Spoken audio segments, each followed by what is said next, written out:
ان میں سے ایک ابھی بھی کانپتے ہاتھوں کے ساتھ ڈرگ کو سونگھنے کی کوشش کر رہا تھا، جبکہ 2 لڑکے سگریٹ پیتے ہوئے باقی لڑکوں کے ساتھ ٹوٹی پھوٹی گفتگو کر رہے تھے۔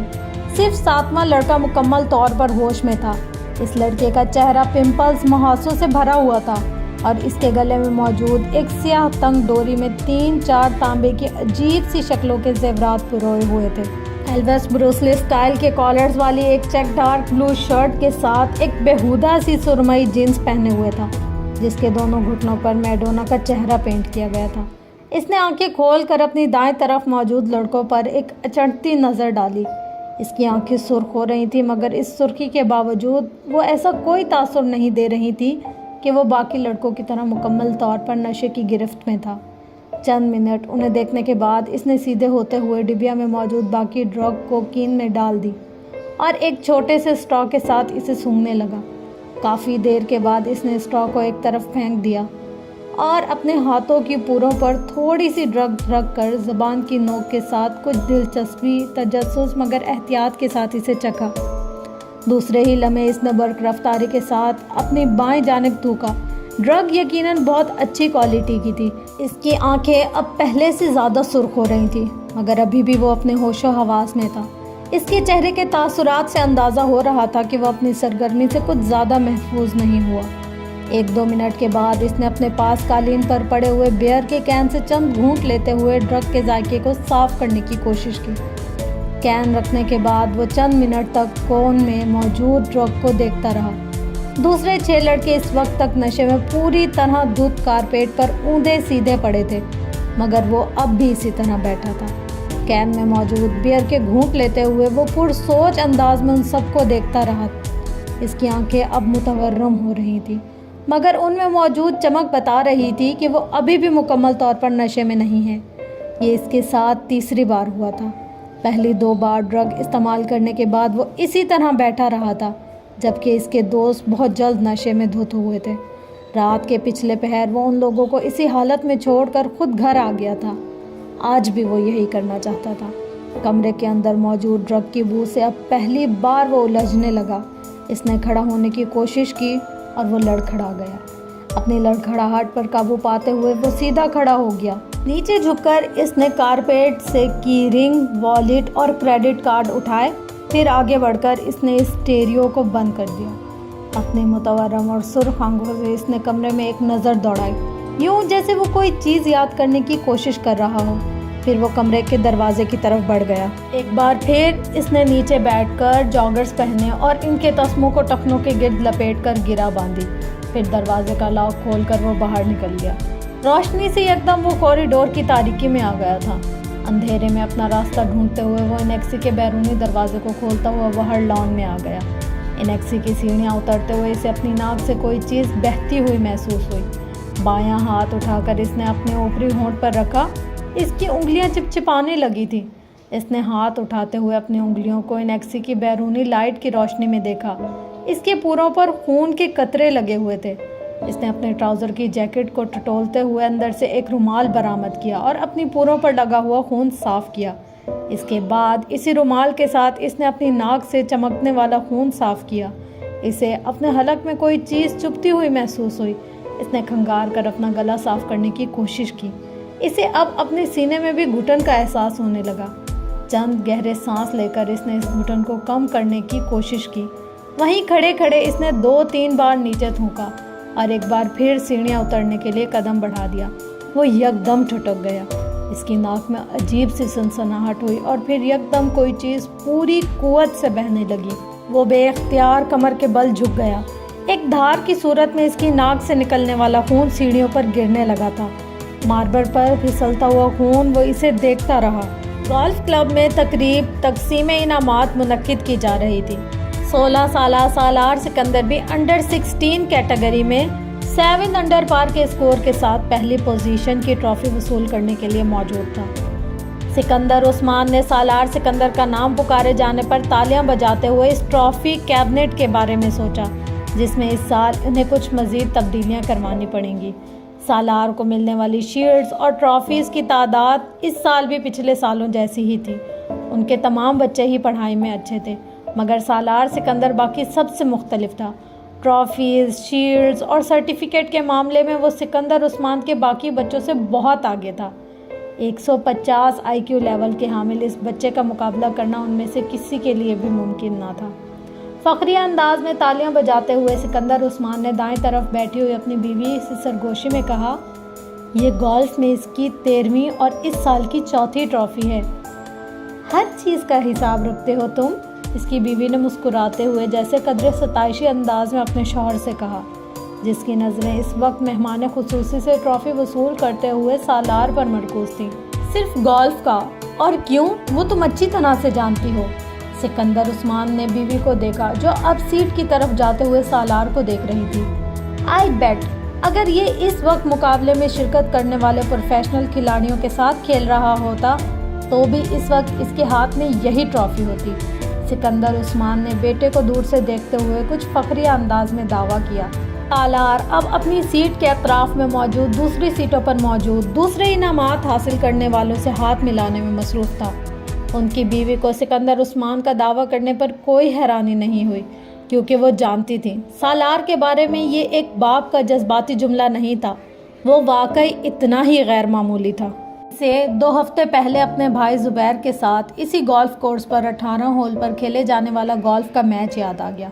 رو میں اتفاقاً گر جانے والی ایک بال کو وہ جس صفائی اور مہارت کے ساتھ واپس گرین پر لایا تھا، اس نے زبیر کو محو حیرت کر دیا تھا۔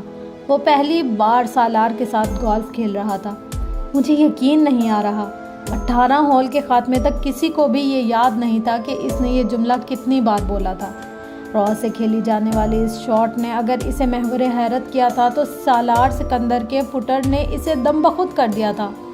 گیند کو ہول میں جاتے دیکھ کر اس نے کلب کے سہارے کھڑے کھڑے صرف گردن موڑ کر آنکھوں ہی آنکھوں میں سالار سکندر اور اس کے ہول کے درمیان موجود فاصلے کو ماپا تھا اور جیسے بے یقینی سے سر ہلاتے سالار کو دیکھا تھا۔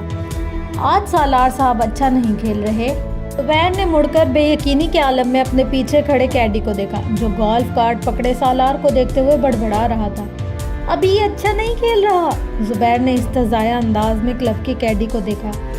ہاں صاحب، ورنہ بال کبھی رو میں نہ جاتی، کیڈی نے بڑے معمولی انداز میں انہیں بتایا۔ آپ آج پہلی بار کھیل رہے ہیں اور سالار صاحب پچھلے 7 سال سے یہاں کھیل رہے ہیں۔ میں اسی لیے کہہ رہا ہوں کہ آج وہ اچھا نہیں کھیل رہے، کیڈی نے زبیر کی معلومات میں اضافہ کیا اور زبیر نے اپنی بہن کو دیکھا جو فخریہ انداز میں مسکرا رہی تھی۔ اگلی بار میں پوری تیاری کے ساتھ آؤں گا اور اگلی بار کھیل کی جگہ کا انتخاب بھی میں کروں گا، زبیر نے کچھ خفت کے عالم میں اپنی بہن کے ساتھ سالار کی طرف جاتے ہوئے کہا۔ اینی ٹائم اینی پلیس، کسی بھی وقت کسی بھی جگہ، انہوں نے سالار کی طرف سے اپنے بھائی کو پر اعتماد انداز میں چیلنج کرتے ہوئے کہا۔ میں تمہیں اس ویکینڈ پر ٹی اے اور ڈی اے کے ساتھ کراچی بلوانا چاہتا ہوں، انہوں نے سالار کے قریب پہنچ کر ہلکے پھلکے انداز میں کہا۔ سالار مسکرایا۔ کس لیے؟ میرے بیہاف پر تمہیں کراچی چیمبر آف کامرس کے صدر کے ساتھ ایک میچ کھیلنا ہے۔ میں اس بار الیکشنز میں اس سے ہارا ہوں، مگر وہ اگر کسی سے گولف کا میچ ہارا تو اسے ہارٹ اٹیک ہو جائے گا، اور وہ بھی ایک بچے کے ہاتھوں۔ So let's settle that score. اپنے بھائی کی بات پر ہنسی تھی، مگر سالار کے ماتھے پر چند بل نمودار ہو گئے تھے۔ بچہ؟ اس نے ان کے جملے میں موجود واحد قابل اعتراض لفظ پر زور دیتے ہوئے اسے دہرایا۔ میرا خیال ہے انکل، مجھے کل آپ کے ساتھ 18 ہولز کا ایک اور گیم کرنا پڑے گا۔ اسجد دروازہ کھول کر اپنی ماں کے کمرے میں داخل ہوا۔ امی، آپ سے ایک ضروری بات کرنی ہے۔ ہاں کہو، کیا بات ہے؟ اسجد صوفے پر بیٹھ گیا۔ آپ ہاشم انکل کی طرف نہیں گئی؟ نہیں، کیوں؟ خاص بات ہے؟ ہاں، امامہ اس ویکینڈ پر آئی ہوئی ہے۔ اچھا، آج شام کو چلیں گے۔ تم گئے تھے وہاں؟ شکیلہ نے مسکراتے ہوئے کہا۔ ہاں، میں گیا تھا۔ کیسی ہے وہ؟ اس بار تو خاصے عرصے کے بعد آئی ہے، شکیلہ کو یاد آیا۔ ہاں، 2 ماہ کے بعد۔ شکیلہ کو اسجد کچھ الجھا ہوا لگا۔ کوئی مسئلہ ہے؟ امی، مجھے امامہ پچھلے کافی عرصے سے بہت بدلی لگ رہی ہے، اس نے ایک گہری سانس لیتے ہوئے کہا۔ بدلی؟ کیا مطلب؟ مطلب تو شاید میں آپ کو نہیں سمجھا سکتا، بس اس کا رویہ میرے ساتھ کچھ عجیب سا ہے، اسجد نے کندھے اچکاتے ہوئے کہا۔ آج تو وہ ایک معمولی سی بات پر ناراض ہو گئی، پہلے جیسی کوئی بات ہی نہیں رہی اس میں۔ میں سمجھ نہیں پا رہا کہ اسے ہوا کیا ہے۔ تمہیں وہم ہو گیا ہے اسجد، اس کا رویہ کیوں بدلنے لگا؟ تم کچھ زیادہ ہی جذباتی ہو کر سوچ رہے ہو۔ شکیلہ نے اسے حیرانی سے دیکھا۔ نہیں امی، پہلے میں بھی یہی سمجھ رہا تھا کہ شاید مجھے وہم ہو گیا ہے، لیکن اب خاص طور پر آج مجھے یہ احساس وہم نہیں لگے۔ وہ بہت اکھڑ سے انداز میں بات کر رہی تھی مجھ سے۔ تمہارا کیا خیال ہے، اس کا رویہ کیوں بدلے گا؟ شکیلہ نے برش میز پر رکھتے ہوئے کہا۔ یہ تو مجھے نہیں پتا۔ تم نے اس سے پوچھا؟ ایک بار نہیں، کئی بار۔ پھر؟ ہر بار آپ کی طرح وہ بھی یہی کہتی ہے کہ مجھے غلط فہمی ہو گئی ہے، اس نے کندھے اچکاتے ہوئے کہا۔ کبھی کہتی ہے اسٹڈی کی وجہ سے ایسا ہے، کبھی کہتی ہے اب وہ میچور ہو گئی ہے اس لیے۔ یہ ایسی کوئی غلط بات تو نہیں ہے، ہو سکتا ہے واقعی یہ بات ہو، شکیلہ نے کچھ سوچتے ہوئے کہا۔ امی، بات سنجیدگی کی نہیں ہے، مجھے لگتا ہے وہ مجھ سے کترانے لگی ہے، اسجد نے کہا۔ تم فضول باتیں کر رہے ہو اسجد، میں نہیں سمجھتی کہ ایسی کوئی بات ہوگی۔ ویسے بھی تم دونوں تو بچپن سے ایک دوسرے کو جانتے ہو، ایک دوسرے کی عادات سے واقف ہو۔ شکیلہ کو بیٹے کے خدشات بالکل بے معنی لگے۔ ظاہر ہے عمر کے ساتھ کچھ تبدیلیاں آ ہی جاتی ہیں، اب بچے تو رہے نہیں تم لوگ، تم معمولی باتوں پر پریشان ہونے کی عادت چھوڑ دو، انہوں نے بیٹے کو سمجھاتے ہوئے کہا۔ ویسے بھی ہاشم بھائی اگلے سال اس کی شادی کر دینا چاہتے ہیں، وہ کہہ رہے تھے کہ وہ بعد میں اپنی تعلیم مکمل کرتی رہے گی، کم از کم وہ تو اپنے فرض سے سبکدوش ہو جائیں، شکیلہ نے انکشاف کیا۔ انکل نے ایسا کہا؟ اسجد چونکا۔ کئی بار کہا ہے، میرا خیال ہے وہ لوگ تو تیاریاں بھی کر رہے ہیں، اسجد نے ایک اطمینان بھرا سانس لیا۔ ہو سکتا ہے امامہ اسی وجہ سے قدرے پریشان ہو۔ ہاں ہو سکتا ہے، بہرحال یہی صحیح ہے، اگلے سال شادی ہو جانی چاہیے، اسجد نے کچھ مطمئن ہوتے ہوئے کہا۔ وہ 16-17 سال کا ایک دبلا پتلا مگر لمبا لڑکا تھا، اس کے چہرے پر بلوغت کا وہ گہرا رواں نظر آ رہا تھا جسے ایک بار بھی شیو نہیں کیا گیا تھا، اور اس روئے کی وجہ سے اس کی چہرے کی معصومیت برقرار رکھا ہوا تھا۔ وہ اسپورٹ شارٹس اور ایک ڈھیلی ڈھالی شرٹ پہنے ہوئے تھا، اس کے پیروں میں کاٹن کی جرابیں اور جاگرز تھے۔ چنگم چباتے ہوئے اس کی آنکھوں میں ایک عجیب طرح کی بے چینی اور اضطراب تھا۔ وہ اس وقت ایک پرہجوم سڑک کے بیچوں بیچ ایک ہیوی ڈیوٹی موٹر سائیکل پر بیٹھا ہوا تیزی سے تقریباً اسے اڑا کر لے جا رہا تھا۔ وہ کسی قسم کے ہیلمٹ کے بغیر تھا اور بہت ریش انداز میں موٹر سائیکل کو چلا رہا تھا۔ اس نے 2 دفعہ سگنل توڑا، 3 دفعہ خطرناک طریقے سے کچھ گاڑیوں کو اوورٹیک کیا، 4 دفعہ بائک چلاتے چلاتے اس کا اگلا پہیہ اٹھا دیا اور کتنی ہی دور تک صرف ایک پہیے پر بائک چلاتا رہا۔ 2 دفعہ دائیں بائیں دیکھے بغیر اس نے برق رفتاری سے اپنی مرضی کا ٹرن لیا، 1 دفعہ وہ زگ زیگ انداز میں بائک چلانے لگا، 6 دفعہ اس نے پوری رفتار سے بائک چلاتے ہوئے اپنے دونوں پاؤں اٹھا دیے، پھر یکدم اسی رفتار سے بائک چلاتے ہوئے اس نے 1 وے کی خلاف ورزی کرتے ہوئے اس لین کو توڑا اور دوسری لین میں سناٹے کے ساتھ گھس گیا۔ سامنے سے آتی ٹریفک کی بریکیں یکدم چرچرانے لگی۔ اس نے فل اسپیڈ سے بائک چلاتے ہوئے یکدم ہینڈل پر سے اپنے ہاتھ ہٹا دیے، بائک پوری رفتار کے ساتھ سامنے سے آنے والی گاڑی سے ٹکرائی۔ وہ ایک جھٹکے کے ساتھ ہوا میں بلند ہوا اور پھر کسی چیز پر گرا، اسے اندازہ نہیں ہوا، اس کا ذہن تاریک ہو چکا تھا۔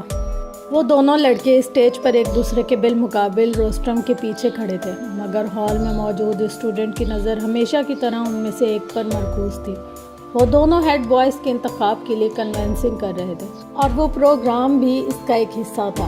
دونوں کے روسٹرم پر ایک ایک پوسٹر لگا تھا، جن میں سے ایک پر ووٹ فار سالار اور دوسرے پر ووٹ فار فیضان لکھا تھا۔ اس وقت فیضان ہیڈ بوائے بن جانے کے بعد اپنے ممکنہ اقدامات کا اعلان کر رہا تھا، جبکہ سالار پوری سنجیدگی کے ساتھ اسے دیکھنے میں مصروف تھا۔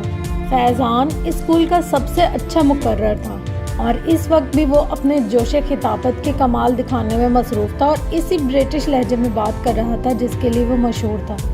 بہترین ساؤنڈ سسٹم کی وجہ سے اس کی آواز اور انداز دونوں خاصے متاثر کن تھے۔ ہال میں سکوت طاری تھا اور یہ خاموشی صرف اسی وقت ٹوٹتی جب فیضان کے سپورٹر اس کے کسی اچھے جملے پر داد دینا شروع ہوتے، ہال یکدم تالیوں سے گونج اٹھتا۔ آدھے گھنٹے کے بعد جب وہ اپنے ووٹ کی اپیل کرنے کے بعد خاموش ہوا تو ہال میں اگلے کئی منٹ تک تالیاں اور سیٹیاں بجتی رہیں۔ ان تالیوں میں خود سالار سکندر بھی شامل تھا۔ فیضان نے ایک فاتحانہ نظر ہال پر اور سالار پر ڈالی اور اسے تالیاں بجاتے دیکھ کر اس نے گردن کے ہلکے سے اشارے سے اسے سراہا۔ سالار سکندر آسان حریف نہیں تھا، یہ وہ اچھی طرح جانتا تھا۔ اسٹیج سیکریٹری اب سالار کے لیے اناؤنسمنٹ کر رہا تھا۔ تالیوں کی گونج میں سالار نے بولنا شروع کر دیا۔ Good morning friends. وہ ایک لہجہ ٹھہرا۔ فیضان اکبر ایک مقرر کے طور پر یقیناً ہمارے اسکول کا اثاثہ ہے۔ میں یا دوسرا کوئی بھی ان کے مقابلے میں کسی اسٹیج پر کھڑا نہیں ہو سکتا۔ وہ ایک لمحے کے لیے رکا۔ اس نے فیضان کے چہرے کو دیکھا جس پر ایک فخریہ مسکراہٹ ابھری تھی، مگر سالار کے جملے کے باقی حصے نے اگلے لمحے اس کی مسکراہٹ کو غائب کر دیا۔ اگر معاملہ صرف باتیں بنانے کا ہو تو ہال میں ہلکی سی کھلکھلاہٹیں ابھری۔ سالار کے لہجے کی سنجیدگی برقرار تھی، مگر ہیڈ بوائے اور مقرر میں بہت فرق ہوتا ہے۔ مقرر کو باتیں کرنی ہوتی ہیں، ہیڈ بوائے کو کام کرنا ہوتا ہے۔ دونوں کے درمیان ٹاکر اور ڈوئر کا فرق ہوتا ہے، اور گریٹ ٹاکر اور ناٹ گریٹ ڈوئر۔ سالار کے سپورٹر کی تالیوں سے ہال گونج اٹھا۔ میرے پاس فیضان اکبر جیسے خوبصورت لفظوں کی روانی نہیں ہے، اس نے اپنی بات جاری رکھی۔ میرے پاس صرف میرا نام ہے اور میرا متاثر کن ریکارڈ، اور مجھے کنونسنگ کے لیے لفظوں کی کوئی دریا نہیں بہانے، مجھے صرف الفاظ کہنے ہیں۔ وہ ایک بار پھر رکا۔ Trust me and vote for me. مجھ پر اعتماد کریں اور مجھے ووٹ دیں۔ اس نے شکریہ ادا کرتے ہوئے جس وقت اپنے مائک کو آف کیا، اس وقت ہال تالیوں سے گونج رہا تھا۔ 1 منٹ 40 سیکنڈ میں وہ اسی نپے تلے اور کیلکولیٹڈ انداز میں بولا تھا جو اس کا خاصہ تھا، اور اسی 1.5 منٹ میں فیضان کا تختہ کر دیا تھا۔ اس ابتدائی تعارف کے بعد دونوں امیدواروں سے سوال و جواب کا سلسلہ شروع ہوا تھا۔ سالار سکندر ان جوابات میں بھی اتنے ہی اختصار سے کام لے رہا تھا جتنا اس نے اپنی تقریر میں لیا تھا۔ اس کا سب سے طویل جواب 4 جملوں پر مشتمل تھا، جبکہ فیضان کا سب سے مختصر جواب بھی 4 جملوں پر مشتمل نہیں تھا۔ فیضان کی فصاحت و بلاغت جو پہلے اس کی خوبی سمجھی جاتی تھی، اس وقت اسٹیج پر سالار کے مختصر جواب کے سامنے چرب زبانی نظر آ رہی تھی، اور اس کا احساس خود فیضان کو بھی ہو رہا تھا۔ جس سوال کا جواب سالار ایک لفظ یا ایک جملے میں دیتا، اس کے لیے فیضان کو عادتاً تمہید باندھنی پڑتی، اور سالار کا اپنی تقریر میں اس کے بارے میں کیا ہوا یہ تبصرہ وہاں موجود اسٹوڈنٹ کو کچھ اور صحیح محسوس ہوا تھا۔ ایک مقرر صرف باتیں کر سکتا ہے۔ سالار سکندر کو ہیڈ بوائے کیوں ہونا چاہیے؟ سوال کیا گیا۔ کیونکہ آپ بہترین شخص کا انتخاب چاہتے ہیں، جواب آیا۔ کیا یہ جملہ خود ستائشی نہیں ہے؟ اعتراض کیا گیا۔ نہیں، یہ جملہ خود شناسی ہے۔ اعتراض کو رد کر دیا گیا۔ خود ستائشی اور خود شناسی میں کیا فرق ہے؟ ایک بار پھر چپتے ہوئے لہجے میں پوچھا گیا۔ وہی جو فیضان اکبر اور سالار سکندر میں ہے، سنجیدگی سے کہا گیا۔ اگر آپ کو ہیڈ بوائے نہ بنایا تو آپ کو کیا فرق پڑے گا؟ فرق مجھے نہیں، آپ کو پڑے گا۔ کیسے؟ اگر بہترین آدمی کو ملک کا لیڈر نہ بنایا جائے تو فرق قوم کو پڑتا ہے، اس بہترین آدمی کو نہیں۔ آپ اپنے آپ کو بہترین آدمی کہہ رہے ہیں؟ ایک بار پھر اعتراض کیا گیا۔ کیا اس ہال میں کوئی ایسا ہے جو خود کو برے آدمی کے ساتھ ایکویٹ کرے؟ ہو سکتا ہے ہو، پھر میں اس سے ملنا چاہوں گا۔ ہال میں ہنسی کی آواز ابھری۔ ہیڈ بوائے بننے کے بعد سالار سکندر جو تبدیلیاں لائے گا، اس کے بارے میں بتائیں۔ تبدیلی بتائی نہیں جاتی، دکھائی جاتی ہے، اور یہ کام ہیڈ بوائے بننے سے پہلے نہیں کر سکتا۔ چند اور سوال کیے گئے، پھر اسٹیج سیکریٹری نے حاضرین میں سے ایک آخری سوال لیا۔ وہ ایک سری لنکن لڑکا تھا جو کچھ شرارتی انداز میں مسکراتے ہوئے کھڑا ہوا۔ اگر آپ میرے ایک سوال کا جواب دے دیں تو میں اور میرا پورا گروپ آپ کو ووٹ دے گا۔ سالار اس کی بات پر مسکرا دیا۔ جواب دینے سے پہلے میں جاننا چاہوں گا کہ آپ کے گروپ کے لوگ کتنے ہیں؟ اس نے پوچھا۔ 6، اس لڑکے نے کہا۔ سالار نے سر ہلایا۔ اوکے، سوال کریں۔ آپ کو کچھ حساب کتاب کرتے ہوئے مجھے بتانا ہے کہ اگر ہم 2,67,895 میں 9,52,852 کو جمع کریں پھر اس میں 3,99,999 کو تفریق کریں، پھر اس میں 92,9292 کو جمع کریں اور اسے پھر وہ سری لنکن لڑکا ٹھہر کر ایک کاغذ پر لکھا ہوا ایک سوال پوچھ رہا تھا۔ 6 کے ساتھ ضرب دیں، پھر اسے 2 کے ساتھ تقسیم کریں اور جواب میں 4,92,359 کو جمع کریں تو کیا جواب آئے گا؟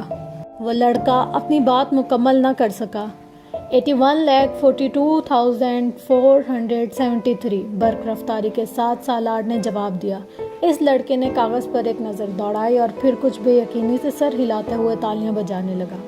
فیضان اکبر کو اس وقت اپنا آپ ایک ایکٹر سے زیادہ نہیں لگا۔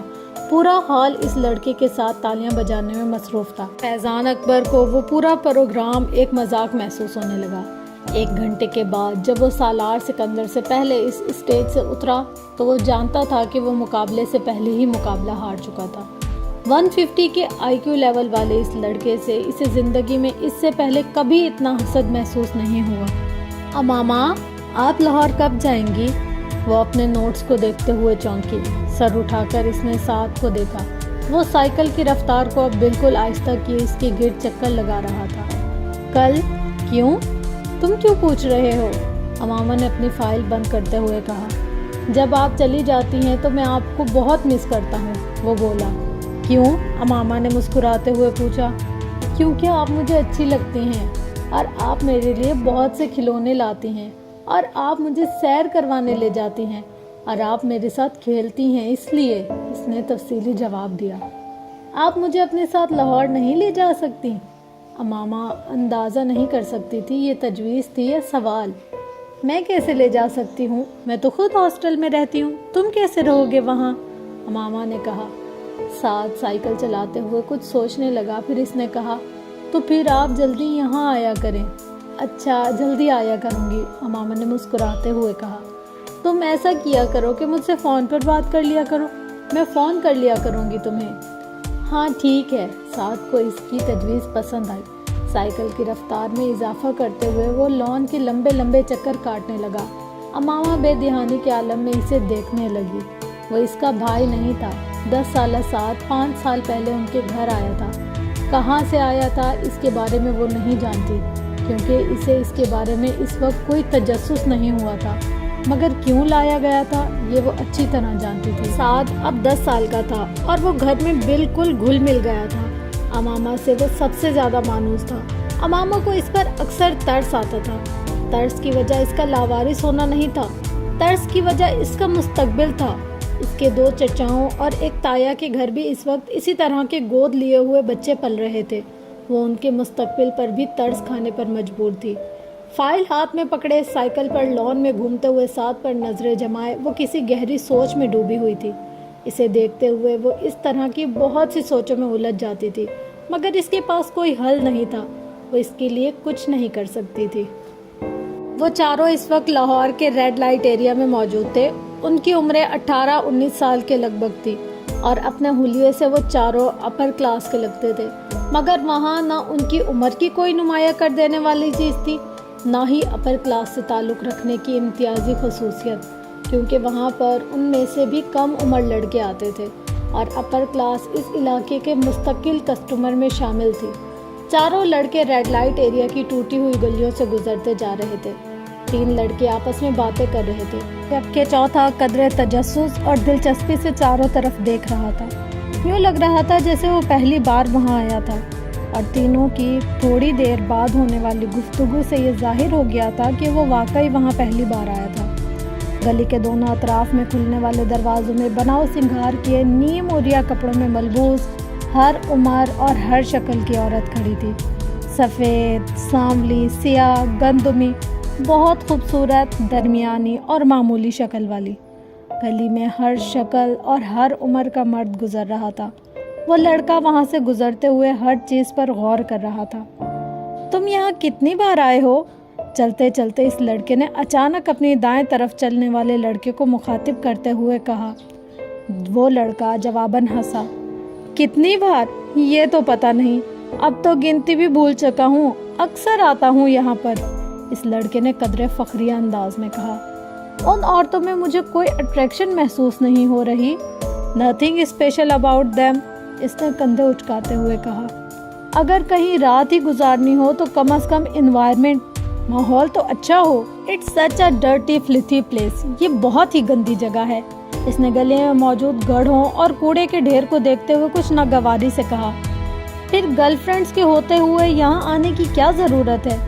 اس نے اس بار اپنی بھویں اچکاتے ہوئے کہا۔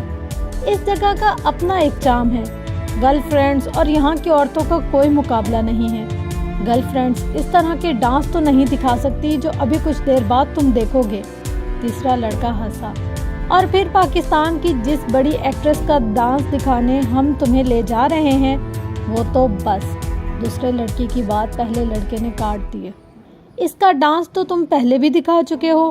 ارے وہ کچھ بھی نہیں تھا، بھائی کی شادی پر ایک مجرا کیا تھا، مگر یہاں پر تو بات ہی کچھ اور ہے۔ وہ ایکٹریس تو ایک پوش علاقے میں رہتی ہے، پھر یہاں کیوں آتی ہے؟ پہلے لڑکے نے کچھ غیر مطمئن انداز میں پوچھا۔ یہ تم آج خود اس سے پوچھ لینا، میں کبھی اس سے اس طرح کے سوال نہیں کرتا۔ دوسرے لڑکے کی بات پر باقی دونوں لڑکے ہنسے، مگر تیسرا اسی طرح چپتی ہوئی نظروں سے اسے دیکھتا رہا۔ ان کا سفر بالآخر اس گلی کے آخر میں ایک عمارت کے سامنے ختم ہو گیا۔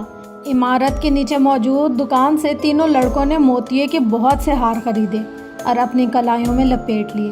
ایک ہار دوسرے لڑکے نے اس لڑکے کی کلائی میں بھی لپیٹ دیا جو وہاں آنے پر اعتراض کر رہا تھا۔ پھر ان لوگوں نے وہاں سے پان خریدے، تمباکو والا پان۔ دوسرے لڑکے نے اس لڑکے کو بھی دیا جو شاید زندگی میں پہلی بار پان کھا رہا تھا۔ پان کھاتے ہوئے وہ چاروں اس عمارت کی سیڑھیاں چڑھنے لگے۔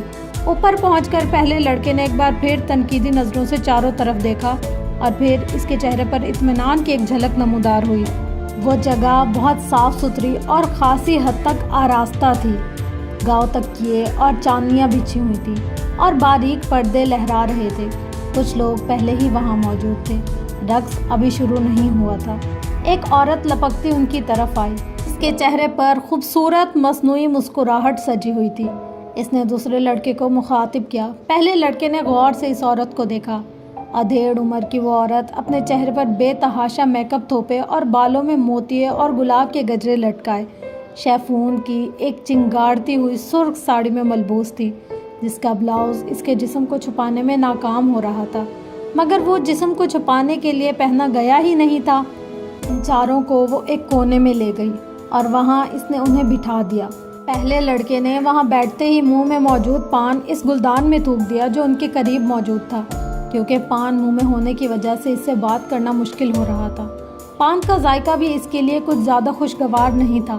تینوں لڑکے وہاں بیٹھے مدھم آواز میں باتیں کرنے لگے، جبکہ پہلا لڑکا اس ہال کے چاروں طرف موجود گاؤں تکیوں سے ٹیک لگائے ہوئے لوگوں کو دیکھتا رہا، جن میں سے کچھ اپنے سامنے شراب کی بوتلیں اور نوٹوں کی گڈیاں رکھے بیٹھے تھے۔ ان میں سے اکثریت سفید لٹھے کے کلف لگے کپڑوں میں ملبوس تھی۔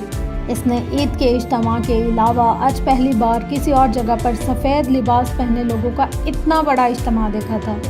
خود وہ اپنے ساتھیوں کی طرح سیاہ جینز اور اسی رنگ کے آدھے بازوؤں والی ٹی شرٹ میں ملبوس تھا۔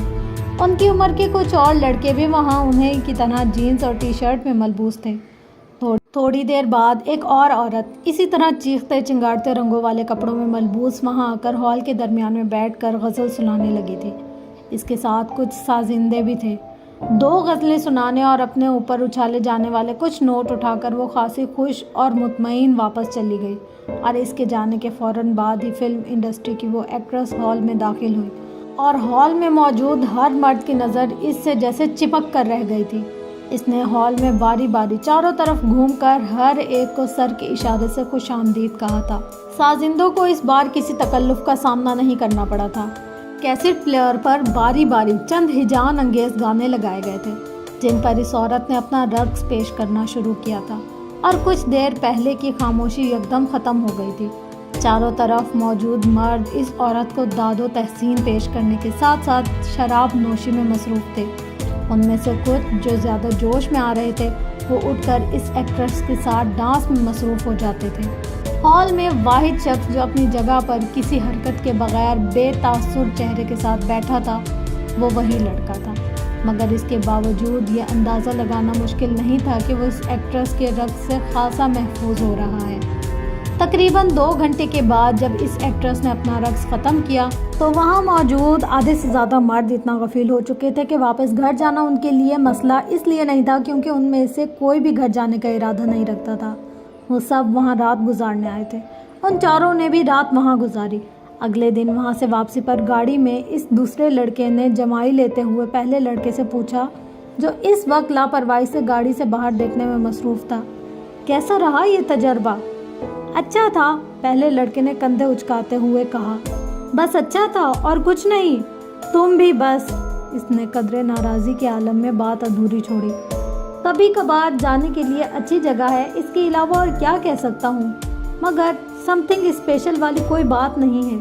میری گرل فرینڈ اس لڑکی سے بہتر ہے جس کے ساتھ میں نے رات گزاری ہے، اس لڑکے نے دو ٹوک انداز میں کہا۔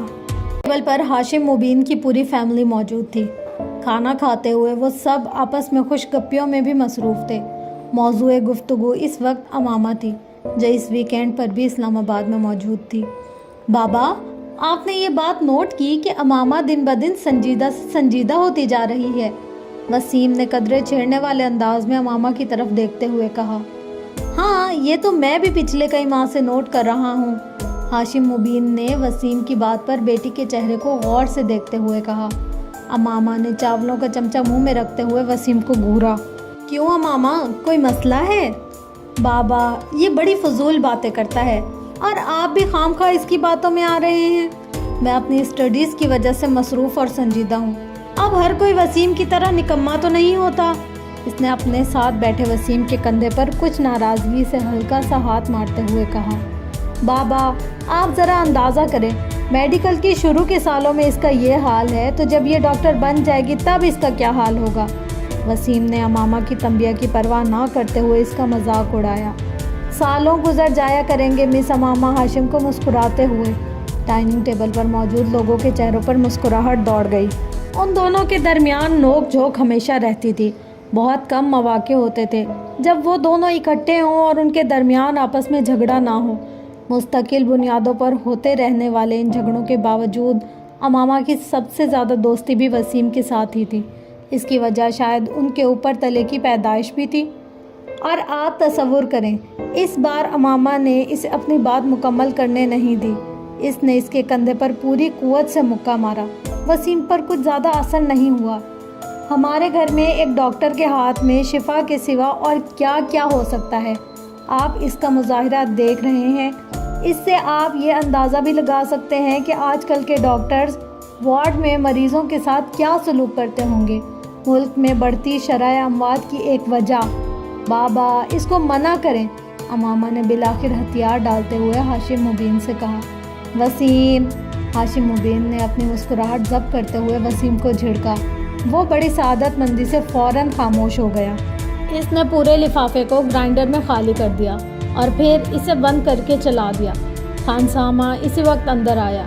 چھوٹے صاحب لائیں، میں آپ کی مدد کر دوں۔ وہ اس کی طرف بڑھا مگر اس نے ہاتھ کے اشارے سے اسے روک دیا۔ نہیں، میں خود کر لیتا ہوں، تم مجھے دودھ کا ایک گلاس دے دو، اس نے گرائنڈر آف کرتے ہوئے کہا۔ خانسامہ ایک گلاس میں دودھ لے کر اس کے پاس چلا آیا۔ آدھے گلاس میں اس نے گرائنڈر میں موجود تمام پاؤڈر ڈال دیا اور ایک چمچ سے اچھی طرح ہلانے لگا۔ پھر ایک ہی سانس میں وہ پی گیا۔ کھانے میں آج کیا پکایا ہے تم نے؟ اس نے خانسامہ سے پوچھا۔ خانسامہ نے کچھ ڈشز گنوانی شروع کر دی۔ اس کے چہرے پر کچھ ناگواری ابھری۔ میں کھانا نہیں کھاؤں گا، سونے جا رہا ہوں، مجھے ڈسٹرب مت کرنا، اس نے سختی سے کہا اور کچن سے نکل گیا۔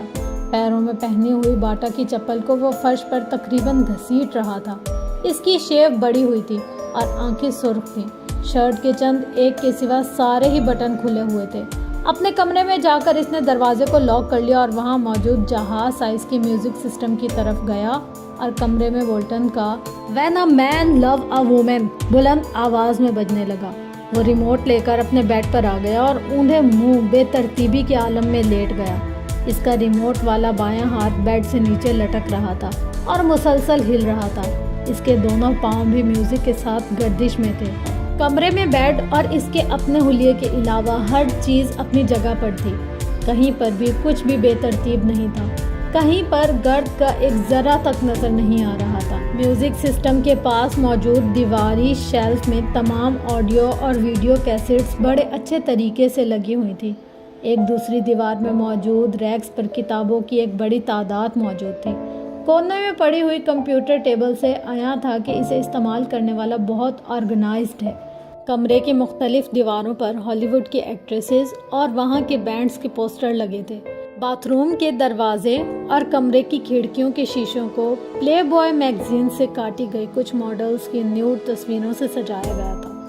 کمرے میں پہلی بار داخل ہونے والا دروازہ کھولتے ہی بری طرح چونکتا، کیونکہ بالکل سامنے کھڑکیوں کے شیشوں پر موجود وہ تصویریں چند لمحوں کے لیے دیکھنے والوں کو تصویریں نہیں بلکہ اصل لڑکیاں نظر آتی تھیں۔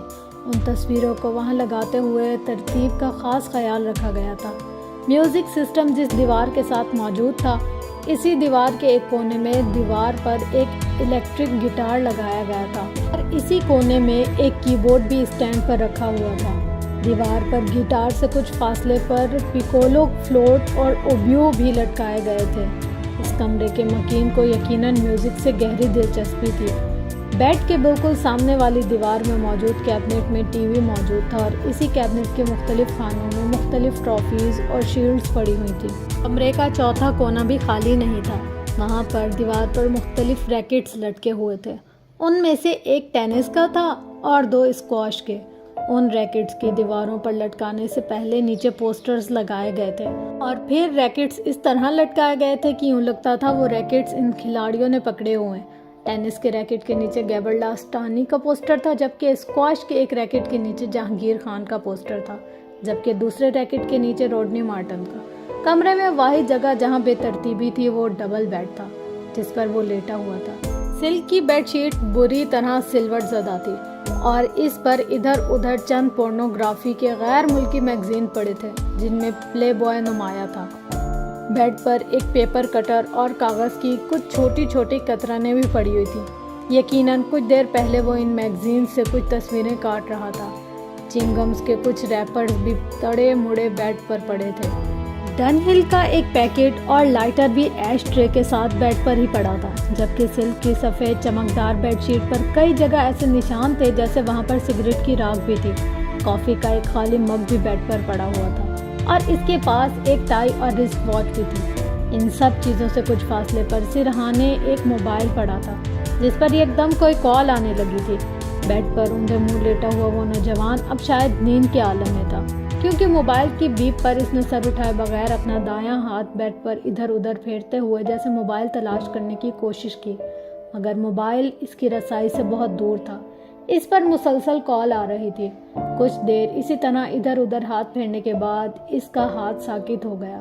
شاید اب وہ واقعی سو چکا تھا، کیونکہ اس کے تھرکتے پیر رک چلے تھے۔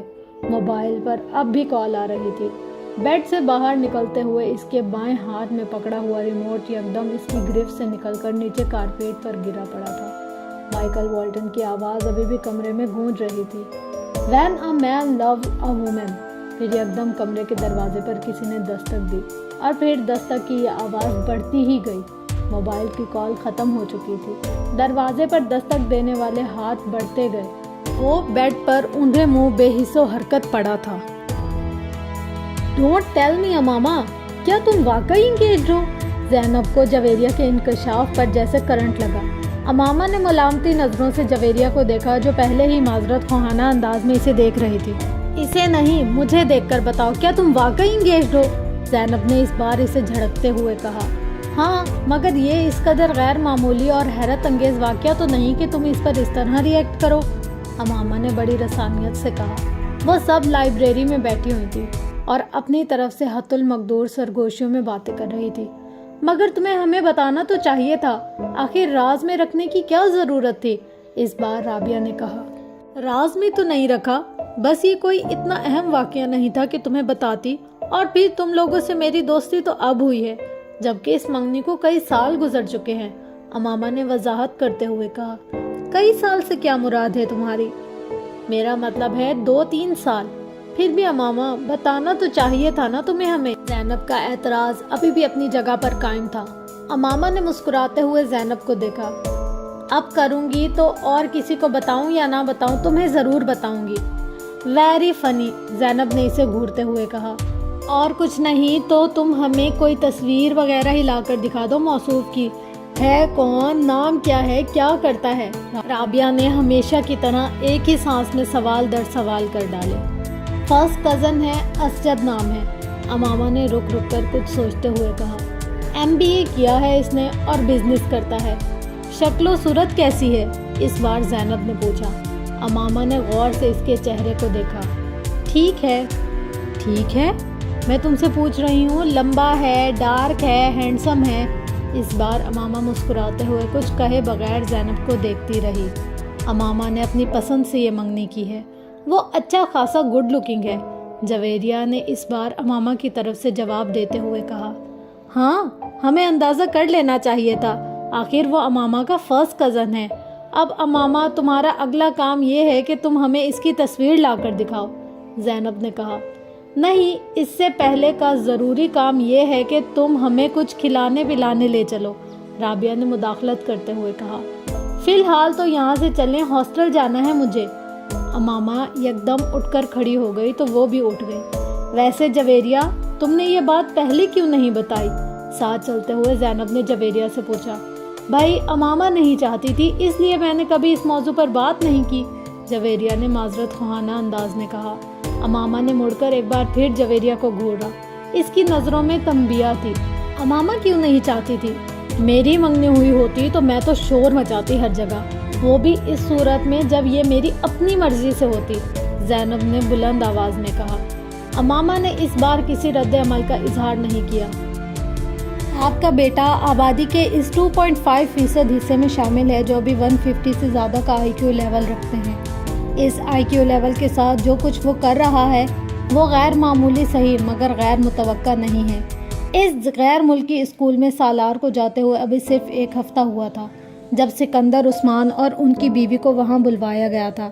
اسکول کے سائیکالوجسٹ نے انہیں سالار سکندر کے مختلف IQ ٹیسٹ کے بارے میں بتایا تھا، جس میں اس کی پرفارمنس نے اس کی ٹیچرز اور سائیکالوجسٹ کو حیران کر دیا تھا۔ اس اسکول میں وہ 150 کا IQ لیول والا پہلا اور واحد بچہ تھا اور چند ہی دنوں میں وہ وہاں سب کی توجہ کا مرکز بن گیا تھا۔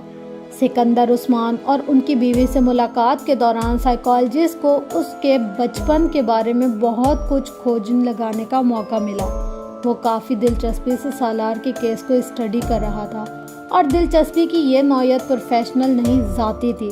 اپنے کیریئر میں وہ پہلی بار اس IQ کے بچے کا سامنا کر رہا تھا۔ سکندر عثمان کو آج بھی وہ دن اچھی طرح یاد تھا۔ سالار اس وقت صرف 2 سال کا تھا اور غیر معمولی طور پر وہ اس عمر میں ایک عام بچے کی نسبت زیادہ صاف لہجے میں باتیں کرتا تھا اور باتوں کی نوعیت ایسی ہوتی تھی کہ وہ اور ان کی بیوی اکثر حیران ہوتے۔ ایک دن جب وہ اپنے بھائی سے فون پر بات کرنے کے لیے فون کر رہے تھے تو سالار ان کے پاس کھڑا تھا۔ وہ اس وقت ٹی وی لاؤنج میں بیٹھے تھے اور فون پر باتیں کرنے کے ساتھ ساتھ ٹی وی بھی دیکھ رہے تھے۔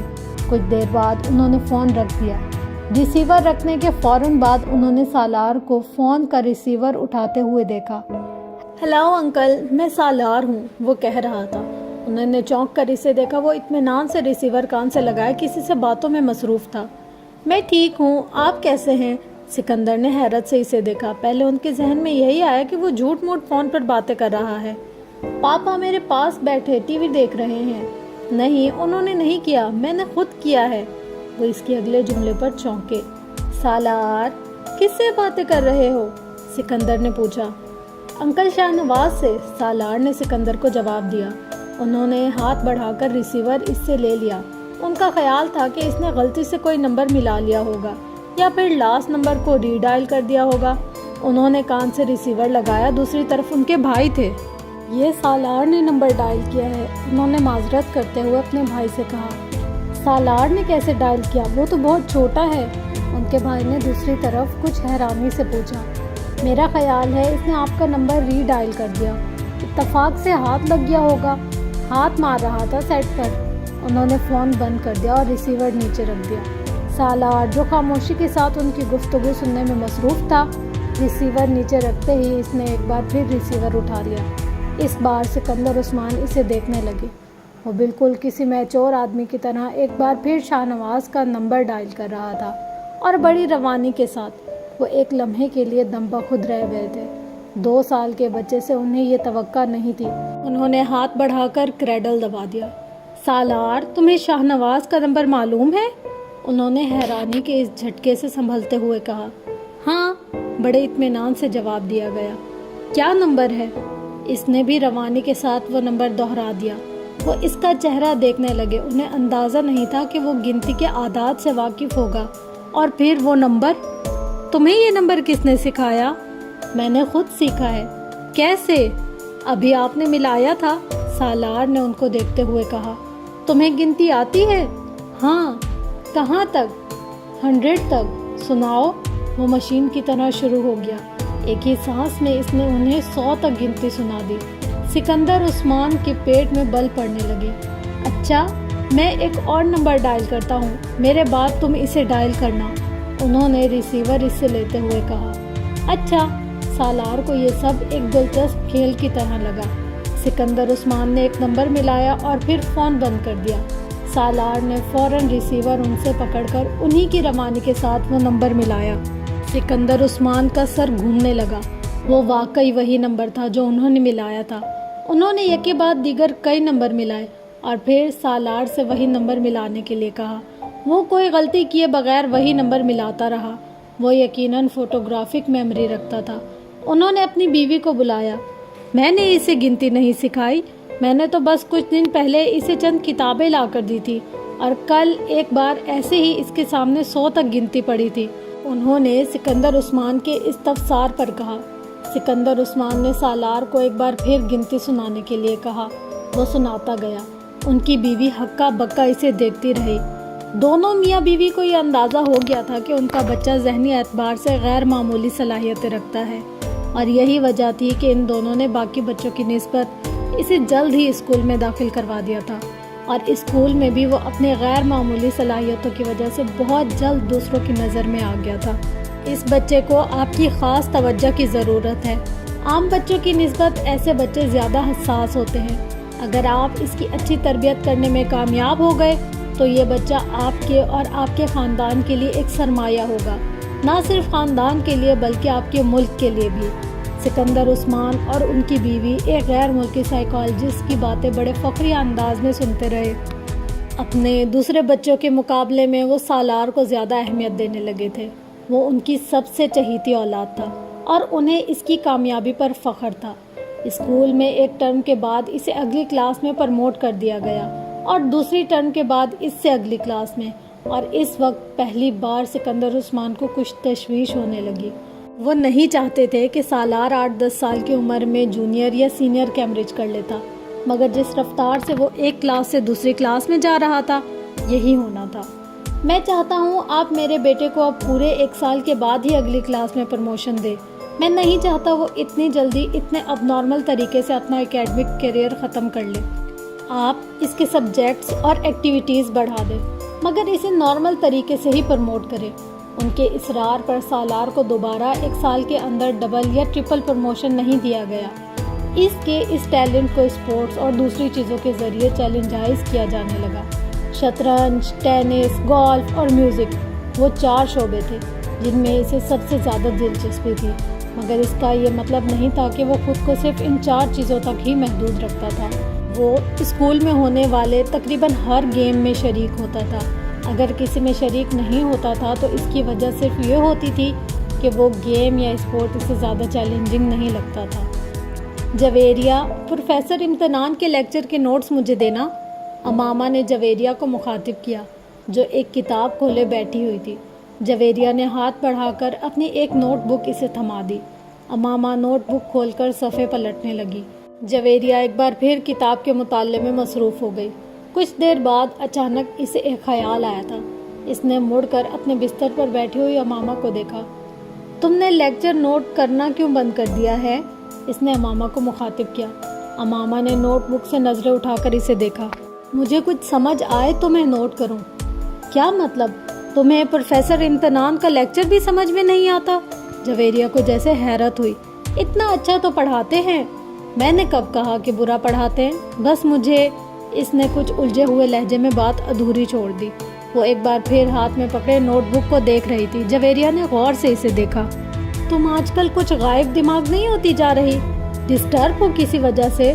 جویریہ نے اپنے سامنے رکھی کتاب بند کرتے ہوئے بڑے ہمدردانہ لہجے میں کہا۔ ڈسٹرب؟ وہ بڑبڑائی۔ نہیں، ایسی کوئی بات نہیں ہے۔ تمہاری آنکھوں کے گرد ہلکے بھی پڑے ہوئے ہیں۔ کل رات کو شاید 3:30 بجے کا وقت تھا جب میری آنکھ کھلی اور تم اس وقت بھی جاگ رہی تھی۔ میں پڑھ رہی تھی، اس نے مدافعانہ لہجے میں کہا۔ نہیں، صرف کتاب اپنے سامنے رکھے بیٹھی ہوئی تھی، مگر کتاب پر نظر نہیں تھی تمہاری۔ جویریہ نے اس کا عذر رد کرتے ہوئے کہا۔ تمہیں کوئی مسئلہ تو نہیں ہے؟ کیا مسئلہ ہو سکتا ہے مجھے؟ پھر تم اتنی چپ چپ کیوں رہنے لگی ہو؟ جویریہ اس کی ٹال مٹول سے متاثر ہوئے بغیر بولی۔ نہیں، میں کیوں چپ رہوں گی؟ امامہ نے مسکرانے کی کوشش کی۔ میں تو پہلے کی طرح بولتی ہوں۔ صرف میں ہی نہیں، باقی سب بھی تمہاری پریشانی کو محسوس کر رہے ہیں، جویریہ سنجیدگی سے بولی۔ کوئی بات نہیں ہے، صرف اسٹڈیز کی ٹینشن ہے مجھے۔ میں یقین نہیں کر سکتی، ہم بھی تمہارے ساتھ ہیں، تمہیں ہم سے زیادہ ٹینشن تو نہیں ہو سکتی، جویریہ نے سر ہلاتے ہوئے کہا۔ امامہ نے ایک گہرا سانس لیا۔ وہ اب زچ ہو رہی تھی۔ تمہارے گھر میں تو خیریت ہے نا؟ ہاں، بالکل خیریت ہے۔ اسجد کے ساتھ کوئی جھگڑا تو نہیں ہوا؟ اسجد کے ساتھ جھگڑا کیوں ہوگا؟ امامہ نے اسی انداز میں پوچھا۔ پھر بھی اختلافات تو ایک بہت ہی، جویریہ کی بات اس نے درمیان میں ہی کاٹ دی۔ جب کہہ رہی ہوں کہ کوئی مسئلہ نہیں ہے تو تمہیں یقین کیوں نہیں آ رہا؟ اتنے سالوں سے کون سی بات ہے جو میں نے تم سے شیئر نہیں کی یا جو تمہیں پتہ نہیں ہے؟ پھر بھی تم اس طرح مجھے مجرم سمجھ کر تفتیش کیوں کر رہی ہو؟ وہ اب خفا ہو رہی تھی۔ جویریہ گڑبڑا گئی۔ یقین کیوں نہیں کروں گی؟ میں صرف اس لیے اصرار کر رہی تھی کہ شاید تم مجھے اپنا مسئلہ نہیں بتا رہی کہ میں پریشان نہ ہوں، اور تو کوئی بات نہیں۔ جویریہ کچھ نادم سی اس کے پاس اسے اٹھ کر واپس اپنی اسٹڈی ٹیبل کے سامنے جا بیٹھی۔ اس نے ایک بار پھر وہ کتاب کھول لی جسے وہ پہلے پڑھ رہی تھی۔ کافی دیر تک کتاب پڑھتے رہنے کے بعد اس نے ایک ہی جمائی لی اور گردن موڑ کر لاشعوری طور پر امامہ کو دیکھا۔ وہ دیوار سے ٹیک لگائے اس کی نوٹ بک کھولے بیٹھی تھی، مگر اس کی نظریں نوٹ بک پر نہیں تھی، وہ سامنے والی دیوار پر نظریں جمائے بیٹھی تھی۔ اس نے گاڑی نہر کے پل سے کچھ فاصلے پر کھڑی کر دی، پھر ڈگی سے ایک بوری اور رسی نکالی۔ وہ بوری کو کھینچتے ہوئے اس پل کی طرف بڑھتا رہا۔ پاس سے گزرنے والے کچھ راہگیروں نے اسے دیکھا مگر رکے نہیں۔ اوپر پہنچ کر اس نے اپنی شرٹ اتار کر نہر میں پھینک دی۔ چند لمحوں میں اس کی شرٹ بہتے پانی کے ساتھ غائب ہو چکی تھی۔ ڈارک بلو کلر کی تنگ جینز میں اس کا لمبا قد اور خوبصورت جسم بہت نمایاں تھا۔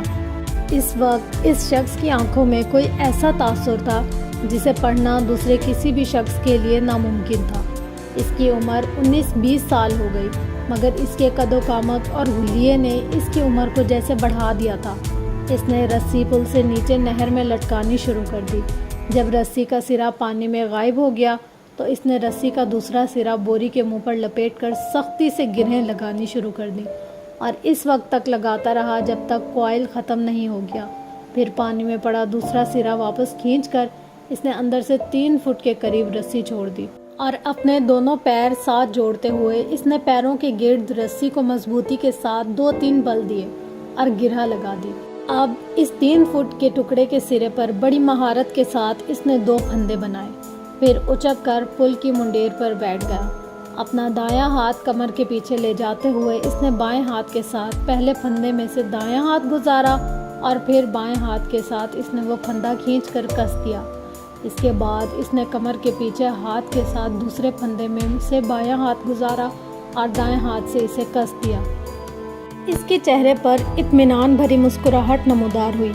ایک گہرا سانس لیتے ہوئے اس نے پشت کے بل خود کو منڈیر سے نیچے گرا دیا۔ ایک جھٹکے کے ساتھ اس کا سر پانی سے ٹکرایا اور کمر تک کا حصہ پانی میں ڈوب گیا۔ پھر رسی ختم ہو گئی۔ اب وہ اسی طرح لٹکا ہوا تھا۔ اس کے بازو پشت پر بندھے ہوئے تھے اور کمر تک کا دھڑ پانی کے اندر تھا۔ بوری میں موجود وزن یقیناً اس کے وزن سے زیادہ تھا۔ یہی وجہ تھی کہ بوری اس کے ساتھ نیچے نہیں آئی، وہ اسی طرح لٹک گیا۔ اس نے اپنا سانس روکا ہوا تھا۔ پانی کے اندر اپنا سر جاتے ہی اس نے آنکھیں کھول کے رکھنے کی کوشش کی مگر ناکام رہا۔ پانی گدلا تھا اور اس میں موجود مٹی اس کی آنکھوں میں چبھنے لگی۔ اس نے آنکھیں بند کر لیں۔ اس کے پھیپھڑے اب جیسے پھٹنے لگے تھے۔ اس نے یکدم سانس لینے کی کوشش کی اور پانی منہ اور ناک سے اس کے جسم کے اندر داخل ہونے لگا۔ وہ اب بری طرح پھڑپڑا رہا تھا، مگر نہ وہ اپنے بازوؤں کو استعمال کر کے خود کو سطح پر لا سکتا تھا اور نہ ہی اپنے جسم کو اٹھا سکتا تھا۔ اس کے جسم کی پھڑپڑاہٹ آہستہ آہستہ دم توڑ رہی تھی۔ چند لوگوں نے اسے پل سے نیچے گرتے دیکھا اور چیختے ہوئے اس کی طرف بھاگے۔ رسی ابھی تک ہل رہی تھی۔ ان لوگوں کی سمجھ میں نہیں آ رہا تھا کہ وہ کیا کریں۔ پانی کے نیچے ہونے والی حرکت اب دم توڑ رہی تھی۔ اس کی ٹانگیں اب بالکل بے جان نظر آ رہی تھی۔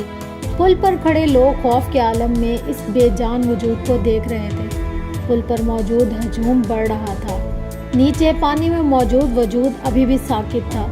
صرف پانی اسے حرکت دے رہا تھا، کسی پینڈولم کی طرح، آگے پیچھے آگے پیچھے۔ اماما جلدی سے تیار ہو جاؤ، رابعہ نے الماری سے اپنا ایک سوٹ نکال کر بیڈ پر پھینکتے ہوئے کہا۔ اماما نے قدرے حیرانی سے اسے دیکھا۔ کس لیے تیار ہو جاؤں؟ بھائی شاپنگ کے لیے جا رہے ہیں، ساتھ چلو، رابعہ نے اسی تیز رفتاری کے ساتھ استری کا پلگ نکالتے ہوئے کہا۔ نہیں، مجھے کہیں نہیں جانا، اس نے ایک بار پھر اپنی آنکھوں پر اپنا بازو رکھتے ہوئے کہا۔ وہ اپنے بستر پر لیٹی ہوئی تھی۔ کیا مطلب ہے مجھے کہیں نہیں جانا؟ تم سے پوچھ کون رہا ہے؟ تمہیں بتا رہے ہیں، رابعہ نے اسی لہجے میں کہا۔ اور میں نے بتایا کہ میں کہیں نہیں جا رہی، اس نے آنکھوں سے بازو ہٹائے بغیر کہا۔ زینب بھی چل رہی ہے ہمارے ساتھ، پورا گروپ جا رہا ہے، فلم بھی دیکھیں گے واپسی پر، رابعہ نے پورا پروگرام بتاتے ہوئے کہا۔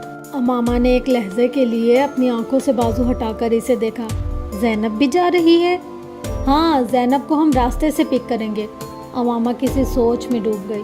تم بہت ڈل ہوتی جا رہی ہو اماما، رابعہ نے قدرے ناراضگی کے ساتھ تبصرہ کیا۔ ہمارے ساتھ کہیں آنا جانا ہی چھوڑ دیا ہے تم نے، آخر ہوتا کیا جا رہا ہے تمہیں؟ کچھ نہیں، بس آج میں کچھ تھکی ہوئی ہوں، اس لیے سونا چاہ رہی ہوں، اماما نے بازو ہٹا کر اسے دیکھتے ہوئے کہا۔ تھوڑی دیر بعد جویریہ بھی اندر آ گئی اور وہ بھی اسے ساتھ چلنے کے لیے مجبور کرتی رہی، مگر اماما کی زبان پر ایک ہی رٹ تھی، نہیں مجھے سونا ہے، میں بہت تھک گئی ہوں۔ وہ مجبوراً اسے برا بھلا کہتے ہوئے وہاں سے چلی گئی۔ راستے سے انہوں نے زینب کو اس کے گھر سے پک کیا اور زینب کو پک کرتے ہوئے جویریہ کو یاد آیا کہ اس کے بیگ کے اندر اس کا والیٹ نہیں ہے، وہ اسے ہاسٹل میں ہی چھوڑ کر آئی تھی۔ واپس ہاسٹل چلتے ہیں، وہاں سے والیٹ لے کر پھر بازار چلیں گے۔ جویریہ کے کہنے پر وہ لوگ دوبارہ ہاسٹل چلی آئیں، مگر وہاں آ کر انہیں حیرانی کا سامنا کرنا پڑا کیونکہ کمرے کے دروازے پر تالا لگا ہوا تھا۔ یہ ماما کہاں ہے؟ رابعہ نے حیرانی سے کہا۔ پتہ نہیں، کمرہ لاک کر کے اس طرح کہاں جا سکتی ہے؟ وہ تو کہہ رہی تھی کہ اسے سونا ہے، جویریہ نے کہا۔ ہاسٹل میں تو کسی کے روم میں نہیں چلی گئی، رابعہ نے خیال ظاہر کیا۔ وہ دونوں اگلے کئی منٹ ان واقف لڑکیوں کے کمرے میں جاتی رہیں جن سے ان کی ہیلو ہائی تھی، مگر اماما کا کہیں پتہ نہیں تھا۔ کہیں ہاسٹل سے باہر تو نہیں گئی؟ رابعہ کو اچانک خیال آیا۔ آؤ وارڈن سے پوچھ لیتے ہیں، جویریہ نے کہا۔ وہ دونوں وارڈن کے پاس چلے آئے۔ ہاں، اماما کچھ دیر پہلے باہر گئی ہے، وارڈن نے ان کی انکوائری پر بتایا۔ جویریہ اور رابعہ ایک دوسرے کا منہ دیکھنے لگی۔ وہ کہہ رہی تھی کہ شام کو آئے گی، وارڈن نے انہیں مزید بتایا۔ وہ دونوں وارڈن کے کمرے سے نکل آئیں۔ یہ گئی کہاں ہے؟ ہمارے ساتھ تو جانے سے انکار کر دیا تھا کہ اسے سونا ہے اور وہ تھکی ہوئی ہے اور اس کی طبیعت خراب ہے، اور اب اس طرح غائب ہو گئی ہے، رابعہ نے الجھتے ہوئے انداز میں کہا۔ رات کو وہ قدرے لیٹ واپس آئیں اور جس وقت وہ واپس آئیں اماما کمرے میں موجود تھی۔ اس نے مسکراتے ہوئے ان دونوں کا استقبال کیا۔ لگتا ہے خاصی شاپنگ ہوئی ہے آج، اس نے دونوں کے ہاتھوں میں پکڑے ہوئے شاپرز کو دیکھتے ہوئے کہا۔ ان دونوں نے اس کی بات کا جواب میں کچھ بھی نہیں کہا، بس شاپرز رکھ کر اسے دیکھنے لگی۔ تم کہاں گئی ہوئی تھی؟ جویریہ نے اس سے پوچھا۔ اماما کو جیسے ایک جھٹکا لگا۔ میں اپنا والیٹ لینے واپس آئی تھی تو تم یہاں نہیں تھی، کمرہ لاک تھا، جویریہ نے اسی انداز میں کہا۔ میں تم لوگوں کے پیچھے گئی تھی؟ کیا مطلب؟ جویریہ نے کچھ نہ سمجھنے والے انداز میں کہا۔ تمہارے نکلنے کے بعد میرا ارادہ بدل گیا تھا، میں یہاں سے زینب کی طرف گئی کیونکہ تم لوگوں کو اسے پک کرنا تھا، مگر اس کے چوکیدار نے بتایا کہ تم لوگ پہلے ہی وہاں سے نکل گئے ہو، پھر میں وہاں سے واپس آ گئی، بس رستے میں کچھ کتابیں لی تھی میں نے، اماما نے کہا۔ دیکھو تم سے پہلے کہا تھا کہ ہمارے ساتھ چلو، مگر اس وقت تم نے فوراً انکار کر دیا، بعد میں بے وقوفوں کی طرح پیچھے چل پڑی۔ ہم لوگ تو مشکوک ہو گئے تھے تمہارے بارے میں۔ رابعہ نے کچھ اطمینان سے ایک شاپر کھولتے ہوئے کہا۔ امامہ نے کوئی جواب نہیں دیا، وہ صرف مسکراتے ہوئے ان دونوں کو دیکھ رہی تھی۔ وہ دونوں اب اپنے شاپر کھولتے ہوئے خریدی ہوئی چیزیں اسے دکھا رہی تھی۔